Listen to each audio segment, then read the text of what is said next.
আসসালামু আলাইকুম। স্পেশাল একাডেমির পক্ষ থেকে সকলকে স্বাগতম। আজকে আমি নাউন নিয়ে কথা বলবো। নাউন কি, অর্থাৎ নাউন দ্বারা কি বোঝায়? নাউন মানে হচ্ছে বিশেষ্য। বিশেষ্য মানে হচ্ছে কোনো ব্যক্তি, বস্তু, স্থান বা কোনো গুণের নাম যদি বোঝায় তাহলে সেটি হবে নাউন বা বিশেষ্য। যেমন করিম, করিম হচ্ছে একটা ব্যক্তির নাম, আর বুক হচ্ছে একটা বস্তুর নাম। এখন আমি যদি বলি ঢাকা, তাহলে এটা স্থানের নাম। এখন যদি আমি বলি যে হ্যাপিনেস মানে সুখ, হ্যাঁ, বা কাইন্ডনেস মানে দয়া, তাহলে হচ্ছে গুণের নাম। তাহলে এই যে কোনো একটা ব্যক্তির নাম, বস্তুর নাম, স্থানের নাম বা গুণের নাম বোঝায়, সেগুলোকে বলা হয় নাউন। আচ্ছা, এখন এই নাউনের প্রকারভেদ। নাউন আসলে কয় প্রকার? নাউন হচ্ছে মূলত দুই প্রকার। এক নম্বর হচ্ছে কনক্রিট নাউন, আর একটা হচ্ছে অ্যাবস্ট্রাক্ট নাউন। কনক্রিট নাউন হচ্ছে আমাদের পঞ্চ ইন্দ্রিয় দিয়ে আমরা যেগুলো ফিল করতে পারি বা অনুভব করতে পারি, ঠিক আছে, সেগুলো হবে হচ্ছে কনক্রিট নাউন। আর একটা হচ্ছে অ্যাবস্ট্রাক্ট নাউন, সেটা হচ্ছে গুণবাচক বিশেষ্য। ঠিক আছে, এই বিশেষ্যটা বা এই নাউনটা আমরা ধরতেও পারি না, ছুঁতেও পারি না, বা আমরা পঞ্চ ইন্দ্রিয় দিয়ে অনুভব করতে পারি না। যেমন অনেস্টি, সততা, এটা কিন্তু আমরা পঞ্চ ইন্দ্রিয় দিয়ে অনুভব করতে পারি না। কাইন্ডনেস মানে দয়া, এটা কিন্তু আমরা পঞ্চ ইন্দ্রিয় দিয়ে অনুভব করতে পারি না। এটা হচ্ছে অ্যাবস্ট্রাক্ট নাউন। এখন এই কনক্রিট নাউনটাকে আবার চার ভাগে ভাগ করা হয়েছে। চার ভাগগুলো কি কি? Number one, proper noun. Proper noun মানে হচ্ছে নামবাচক বিশেষ্য। যদি আমাদের কখনো কোনো ব্যক্তির নাম, বস্তুর নাম যদি বোঝায় তাহলে সেটা হবে প্রপার নাউন। যেমন ঢাকা, বা স্থানের নাম যদি বোঝায় তাও হবে প্রপার নাউন। যেমন ঢাকা, ঢাকা কিন্তু একটা স্থানের নাম বা জায়গার নাম। করিম কোন একটা ব্যক্তির নাম। আচ্ছা, বুক কোন একটা স্থানের কোন একটা বস্তুর নাম, তাহলে এটা হবে অবশ্যই প্রপার নাউন। অর্থাৎ প্রপার নাউন মানেই হচ্ছে নামবাচক কোনো কিছুর নাম বোঝাবে। সেই জিনিসগুলো কি কি?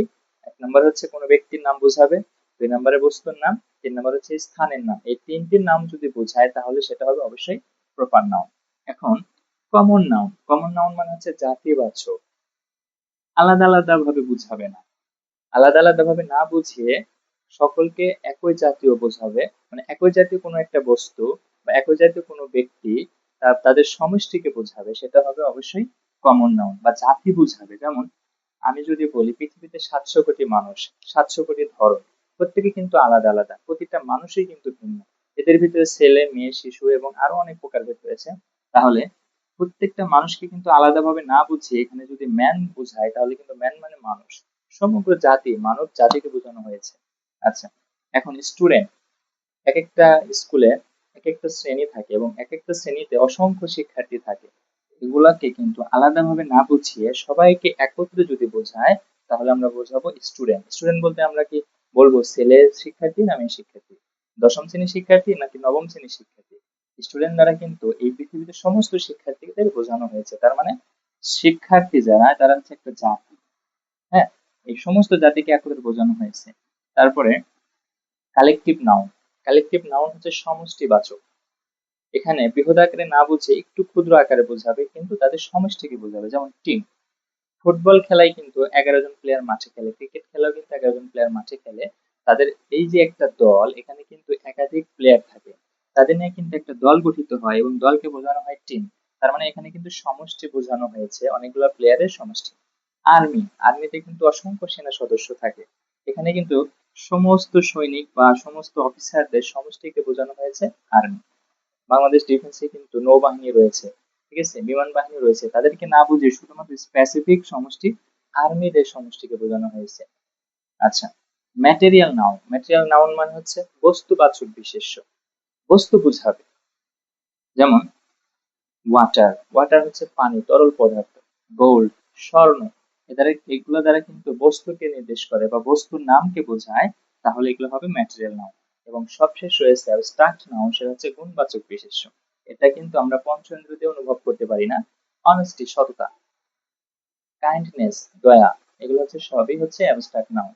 তাহলে আমি যদি একটু রিভিশন আকারে আরেকটু বুঝিয়ে দেই, আমাদের সব থেকে কনফিউশনের বিষয় হচ্ছে কমন নাউন এবং কালেকটিভ নাউন। ঠিক আছে, কমন এবং কালেকটিভ নাউনে আমাদের একটু ঝামেলা লাগে। যখন আমাদের জাতিকে বোঝাবে, কোনো একটা জাতিকে বোঝাবে একত্রে, তখন সেটা হবে কমন নাউন, ম্যান, স্টুডেন্ট। আবার আমি যদি বলি কাউ, কাউ মানে গরু, ঠিক আছে, গরুর জাতকে বোঝানো হয়েছে, ঠিক আছে, অ্যান্ট মানে পিঁপড়া, পিঁপড়ার সমষ্টিকে বোঝানো হয়েছে, ঠিক আছে। আর এখানে কালেকটিভ নাউন, নাউন মানে হচ্ছে সমষ্টি বোঝাবে কিন্তু জাতিটাকে বোঝাবে না, ঠিক আছে। অনেকগুলা ব্যক্তি বা অনেকগুলা বস্তুর সমষ্টি বোঝাবে কিন্তু তাদের সমগ্র জাতিকে বোঝাবে না, তখন সেটা হয়ে যাবে কালেকটিভ নাউন। আশা করি সকলে নাউন বুঝতে পেরেছেন। ধন্যবাদ সকলকে। আসসালামু আলাইকুম।